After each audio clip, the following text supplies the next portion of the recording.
Welcome to the show where Southland can at last celebrate an ITM Cup win and get their campaign back on track. It wasn't pretty, but the net result is a good result, especially in light of matches elsewhere with fellow championship rivals Otago, North Harbour, Northland and Hawke's Bay all suffering defeat.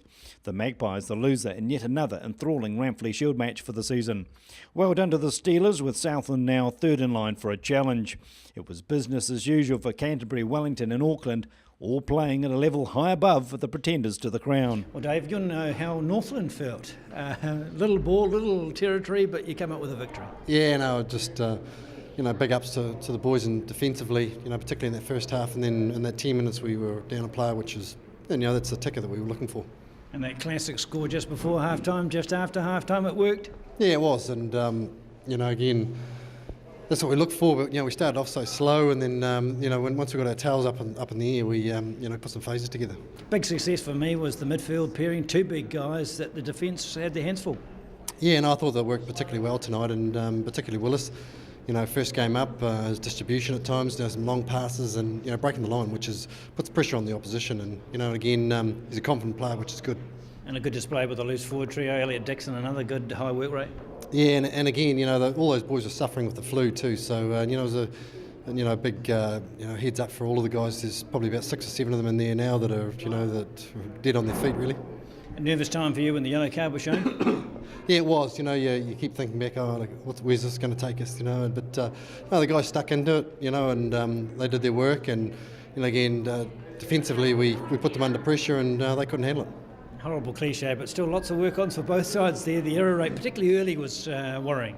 Yeah, it's disappointing, and again, the boys know it too, and it's just sometimes I think it's being too keen. We're getting too flat in attack, but again, earlier on, I thought we just didn't clear our territory and put them under pressure, and when you're on defence all the time, it's hard to play any decent rugby. Big spur to the confidence. Well, it is. You have 2 or 3 losses, and the change room's pretty sombre, but in there, it's not to see the boys smiling. Right, a word for John Hardy, not just for today, but his contribution and all the time you've been in charge.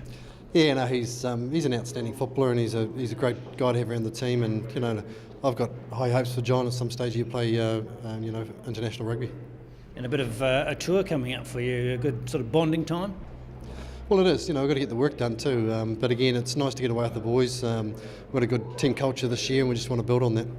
And build on the flag points, because you're now back in that race for the championship. Yeah, that's important. If we'd lost today, again, it's hard work again. But as we showed last year, we lost 4 in a row and we were still in the hunt. So again, banking one, a week earlier, it's pretty positive. We're just not executing at the right times. We created really good pressure and we got real good field position first 30, and then went away from our plan and started to loosen up and play senseless rugby. And we saw what happened in that first half. We're 9-0 up with sort of 6 to go, and we finished 10-9 down, and we didn't really, that last 20, we didn't really close things out. And they hurt you so soon after half-time. You're on the back foot from then. Yeah, well, you talk about getting a good start straight after half-time, and it's 2 weeks in a row now where we've knocked the ball on receiving a kick after half-time, and it's just unacceptable. Neither team played really high quality football. It was error ridden, wasn't it? Yeah, but that was an opportunity for us to capitalise, and we didn't. I just think you play that sort of when you have games like that, you play the right end of the park, and things are going to happen for you. But we didn't do that in that second half. Thought you might have got out of jail in the last 10 minutes, the player in the bin, etc. Yeah, that hurts just that last little bit too, because not to be able to close out with 14 men. Playing against 14 men is pretty disappointing. Flag points are hard to come by for your side, and with Auckland in front of you, something's got to change. Yeah, no, we need every bloody point we can get, and we missed an opportunity today. So. Well, John, you wouldn't have been enjoying your 50th after about half an hour, but it came good after that.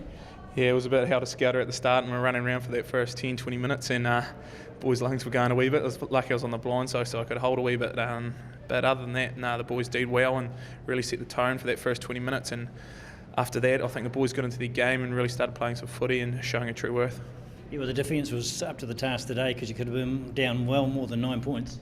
Yeah, I thought our flag D was really good, and we kept working in the inside for each other. And I I think it's really key, and it's been a feature of our Southland team over the last 3 or 4 years, right over to the Shield era. So it was good to see that come back, and boys really did well, and the young players in the midfield really stepped up, and I'm really happy for them.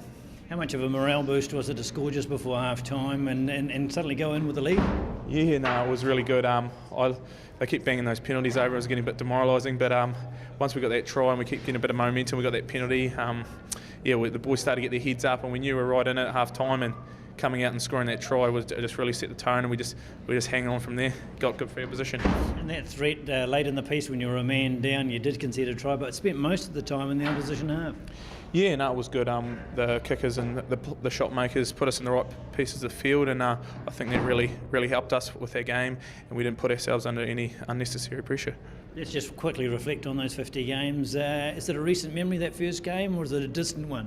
Yeah, it was back in 2007 when Adam Thompson ran around the edge of me. So no, I won't forget that one quickly. And no, it was just really good. I still remember Hawani McDonald. He was really big in my career. Like when I first got on for my first few games, he got beside me and really helped me. And I thank him for that. Okay, in the Shield era, I'm going to tell you what your highlight was because I bet it was that.